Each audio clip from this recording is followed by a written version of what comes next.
Here's a story that's worth repeating. It's a story that ends the same, of a man gone astray, and the price he must pay. He's the only one who's to blame. In the quaint little town of Flemington, on the 2nd of January, Bruno sat in that room, had the state ask his doom, while the world listened to that story.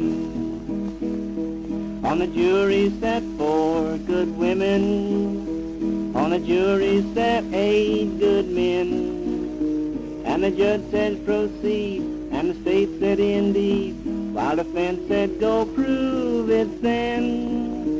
Lindy's wife, the state's first witness, January 3rd was the day, and she held in her hand, as she sat on the stand, the suit her dear child wore away. Colonel Lindy was the state's next witness, said he paid though his child was dead.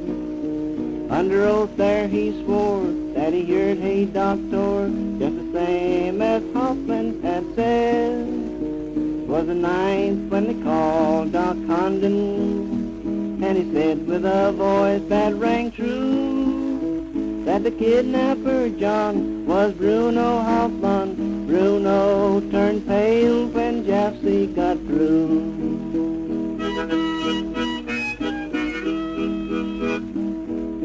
Then they called a handwriting expert. Mr. Osborne was that man's name, and he swore Hauptmann wrote each ransom note. Bruno snarled, for he knew no shame. You're a liar, yelled Bruno Hauptmann to the agent Tom Fisk on the stand. As the jury he told, they found notes of gold that were given the kidnapper's hand. Helen Aikenbrock, Bruno's neighbor, told how Bruno had limbs one day, when a voice with a ring hollered you were lying. Miss Hauptmann was heard to say. Then the state through attorney Willin to the kind-hearted Judge Tretchett said, "Sir, the state rests its case, and he stole in that place. To the state demanded Bruno dead."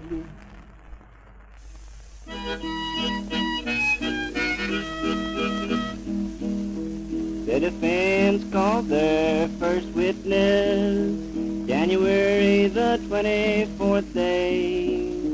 Bruno then took the stand, on the Bible his hand, and he swore that the truth he would say.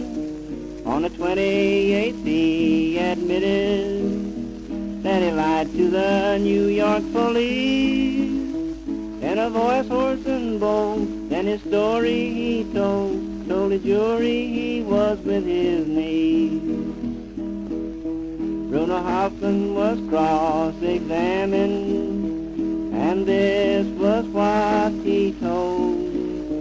Said it was the wish of Isidore Fish that he kept a shoebox of gold, but he wouldn't explain the address that is found in his small closet wall.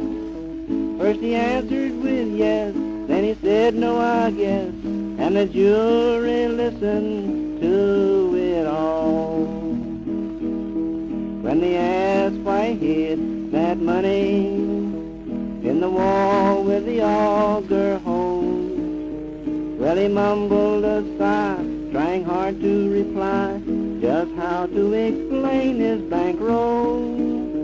He denied that piece of pine wood, he denied about the ladder too. He denied every word the jury had heard, and he said that each word was untrue.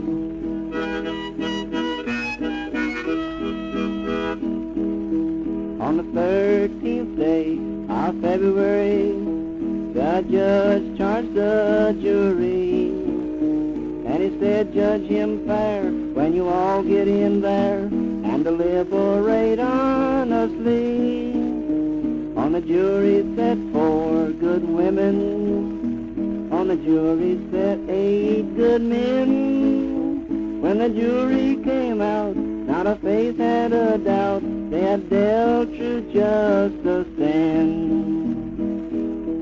Oh, the story is worth repeating, it's a story that ends the same. When a man goes astray, there's a price he must pay, he's the only one who's to blame. On the last great day in heaven, when the master calls out each name, will you stand with the blessed in eternal rest, or will you have to answer some shame?